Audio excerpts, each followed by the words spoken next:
Yo, what up, street togs, street blogs, street vlogs, street dogs? So, Kim in the house. Thought of the morning, how to focus. So, I'm sure if my mom was like some sort of like, educated academic type and I was put in school today, probably would be diagnosed with some sort of quote ADHD, which I don't actually believe is a real thing.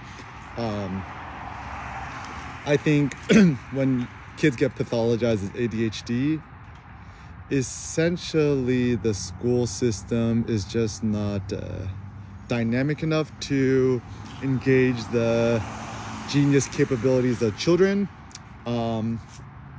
Kids who get more quote ADHD should either be put in sports, put them in football, whatever, or a more dynamic curriculum which doesn't force kids to sit on their butts like 12 hours a day. That's not good news. Not good for kids, not good for adults, etc. You should like a simple solution I have for the school system, right? 80% of the day should just like be PE or art and just let them run around, and just give them 20% of the day to do like math and stuff like that. Yeah, let the kids learn English on their own. They're gonna learn English. They got the YouTubies, right? So, how to focus? I am so easily distracted and very sensitive to external stimuli. So, something I realized over the years, and now essentially I don't have pretty much no apps installed on my phone anymore. The only thing I use my phone for is like navigation, FaceTiming, Cindy, GarageBand for Seneca, and that's pretty much it. Also the Bluetoothies to listen to Kanye in the car. So like even the early days, like Facebook and stuff like that, the little red notification dot. If I see that red notification dot, like other people could ignore it so easily, but like I cannot. Like I'm like, I must click it and either get rid of it or check it. Same thing with email and stuff like that. Some like drastic measures that I've had to take in order to focus and be more productive is just like, don't use email. So I check my email maybe like once a year, twice a year. Also text messaging. I stopped using text messaging. Also another thing too is like, don't use Gmail. I think there's something like low-key programmed into Gmail which makes it like addictive, like a drug. Like what's more addictive, cocaine or checking your Gmail or checking your email? Maybe the latter. Simple thoughts is like, start the day, like don't interact, engage with nobody. Start off the day, obviously don't check your email, social media. Like simple pragmatic thoughts is if you're finna use the socials or the something else, just don't have it on your phone, because I think just do it on your laptop or do it on your desktop, whatever, right? So uninstall all. Like I had a certain practice. I mean, I still kind of do it every day. Uninstall one app from your iPad, your iPhone, even your laptop. It's a good Zen practice. Even in Taoism, it's like the notion is every day it's more robust to every day subtract one thing than to add one thing. So even if Jay Leno was smart, every day he would get rid of a car, right? And actually the ideal is to not own no car. Like it makes no sense to like own all this crap. Like if he's a true billionaire, right? You want to take a Lambo out for a spin, right? You just, open up Turo or something, right? So you don't have to deal with the stress of managing things. The true billionaire or trillionaire would like kind of ghost in their shell, be like, own no physical things, and you could just rent or borrow it when you're in the mood, right? Even a simple thought is like, even right now, like even though I hate the burbs and stuff like that, is a huge benefit is like I could actually walk to the gym, and there's actually a pretty good like Middle Eastern market there. They sell beef liver too. I just bought like 2 pounds the other day. Yeah. Got the house, got the Wi-Fi, and what else do you really need? Anyways, I think in modern day life, as long as you got a gym, Costco Business Center, consider yourself happy, right? Get the beef ribs. My new goal is to eat 2 racks by myself. I can eat like 1.8 racks by myself. I ate it last night. I also have a theory too, is that maybe undernutrition and undernourishment is actually the cause of all of our maladies and stuff like that. I think we just need to eat more meat. Like, just tonight, try to eat, go to Costco Business Center, or you go to normal Costco, buy the beef ribs, put in the rack for 2-3 hours at 350 degrees, rub it down with some Old Bay. And just see if you can eat, see how much you could eat. Just no carbs, no rice, no sauces. Sauce is just it's just another form of high fructose corn syrup or sugar. And then in order to eat more meat, you know, put in some Tabasco or some sort of spicy distilled vinegary thing. Eat it with kimchi, no sugar added. Costco Business Center also sells a pretty good kimchi. Eat it with you know, mustard. Get some sort of spicy mustard. And always check the ingredients. Make sure there's no sugar added. High fructose corn syrup, monk fruit, stevia, none of that. If it's sweet, it's bad. Or just eat more just raw kale. I have a simple thought of a diet, right? If you really want to lose fat and get super swole, right? I suggest adopt the Kim 100% carnivore diet, where you eat nothing but beef ribs, or, you know, beef liver, or beef heart, beef neck bone. That's good. Top sirloin, which is picanha, bone marrow, and as your cocoa, and then stop eating fruit, stop eating cocoa vegetables, because vegetables is just starch with a good conscience. The only non-meat item thing you eat is either kimchi, no sugar added, or like 100% raw kale. And don't put no salad dressing on it, because once again, all this crap has sugar added to it. It's crazy. People are like, I'm so healthy, I'm eating salad. I'm like, yeah, that salad you're eating is like, has all this added sugar, right? But honestly, people just don't know. That's why these corporations are super effing sneaky, right? So just eat 100% raw kale, right? You don't even need to put no dressing on it. Just eat it like panda, right? Got to go designer on that, right? So with focusing,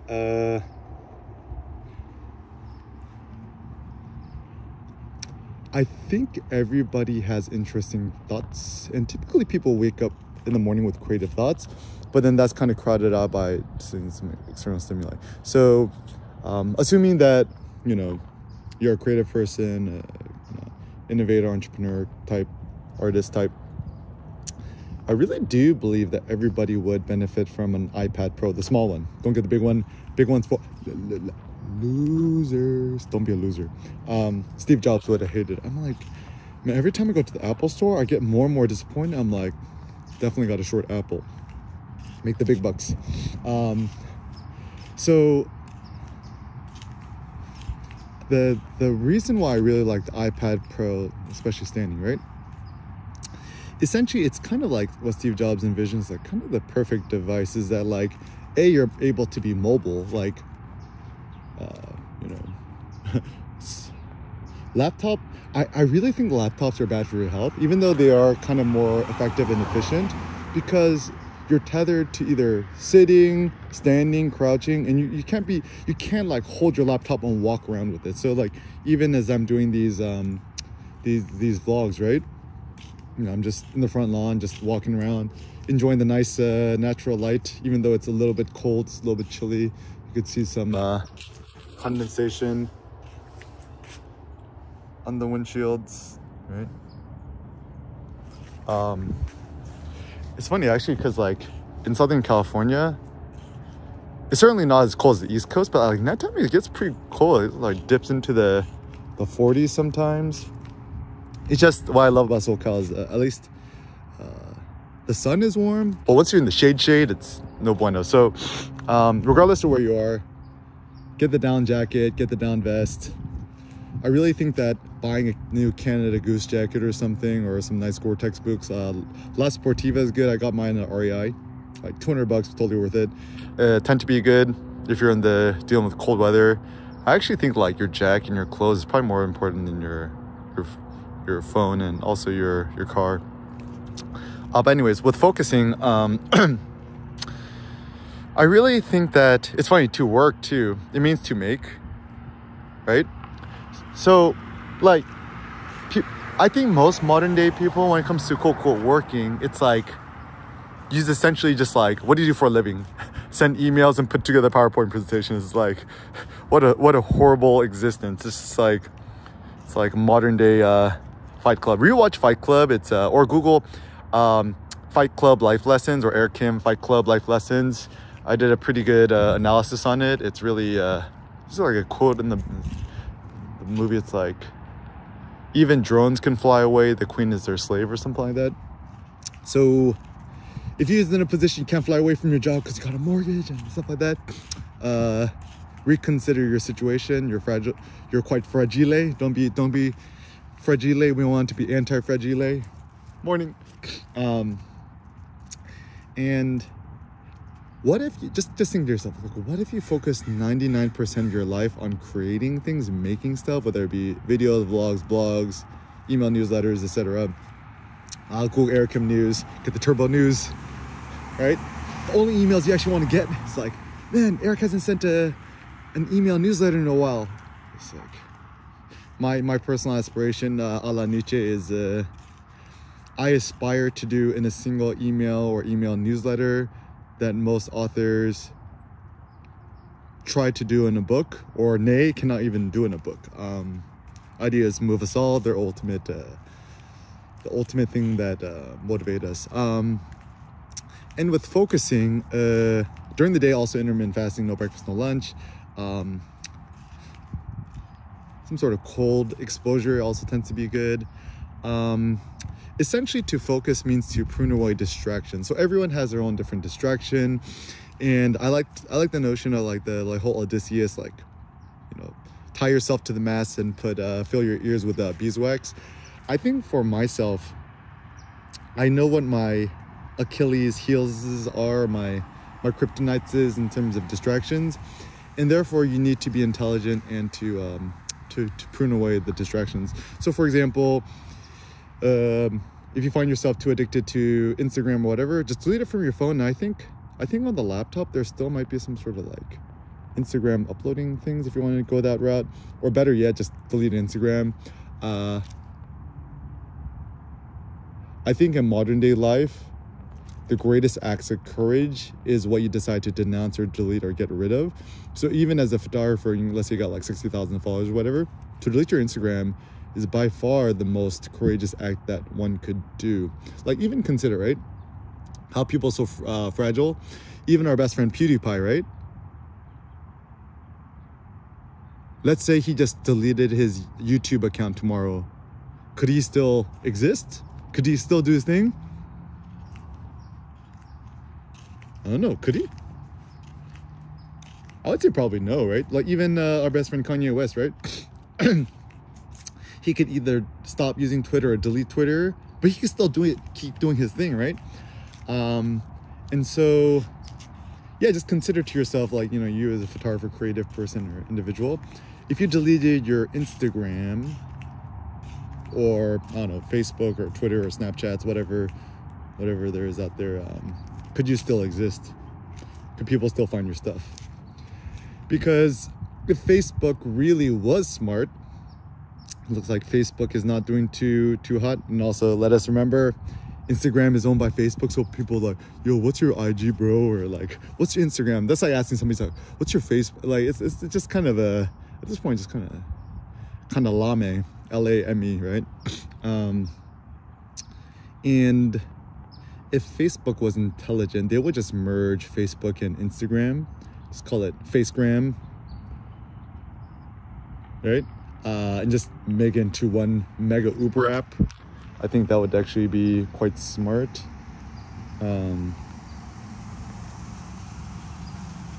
Yeah, even all these other apps like WhatsApp, Facebook Messenger. My prediction is Facebook. I think Facebook as a company will still be around 20 years from now. I bet you, my prediction is the next 20 years, Facebook is sooner or later going to merge Facebook Messenger, WhatsApp, into all one mega messaging app and consolidate that. And also Facebook, Instagram, anything with some sort of newsfeed thingy will become merged as well. If anything, what Facebook might do is, because nobody really uses Facebook anymore, they might just ditch quote unquote Facebook as we know it and just maybe more focus on Instagram. Who knows?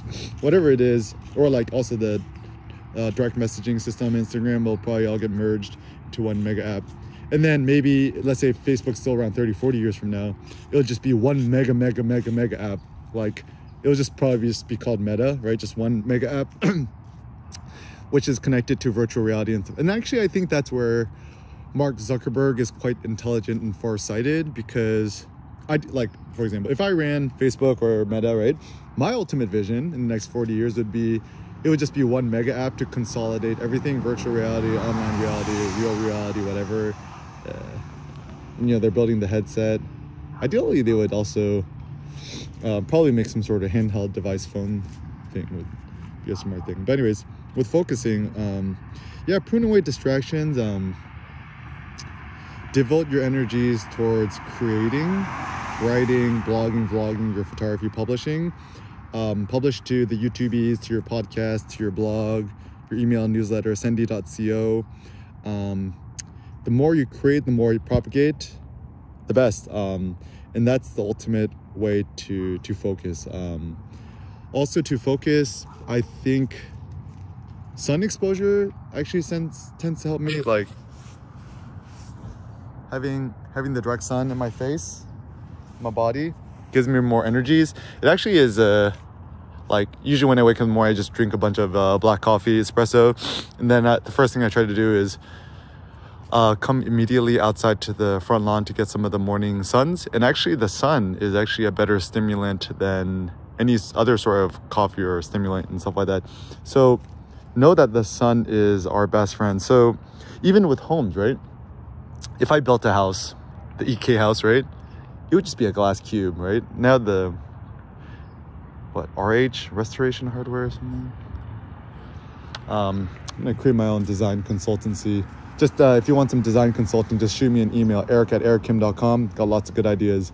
Also trying to plan on designing a new type of public bathroom sink and urinal. This would be a good idea. But anyways, so yeah, just ideally a house, like if you could build a house carte blanche, right? It's like, why not just build it all out of glass, right? And just put in some like nice curtains when you want to.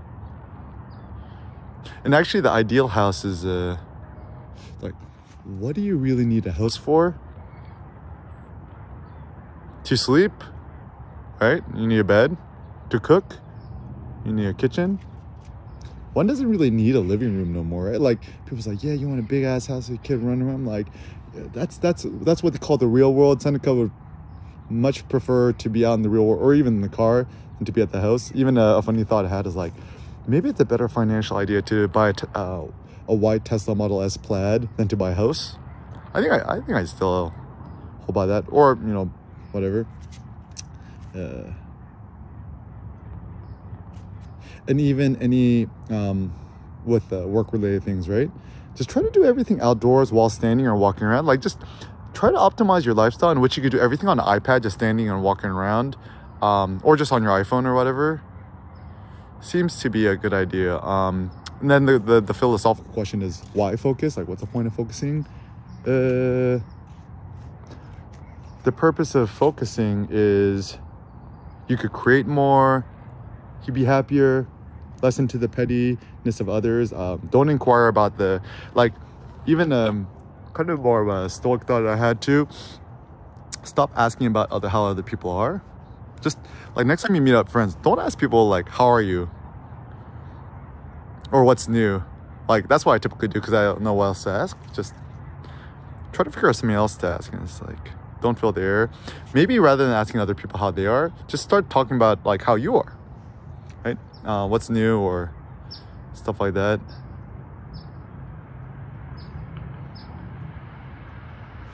And also when it comes to other people, I think 99% of our potential is held back by being too curious about the well-being of others.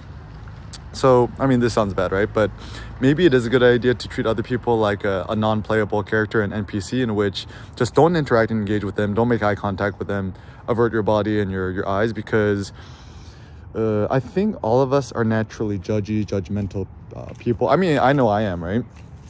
And to be too concerned about the well-being of others, or why aren't people doing things the way I'm doing it, kind of tends to rub us the wrong way. So yeah, just stop interacting and engaging, asking how other people, stop being so nice to other people or friendly. Maybe it's good to just be a little bit more wolf-like, right? Think to yourself, assuming that you're the wolf, kind of lean, mean, hungry, focused, and indifferent to the petty.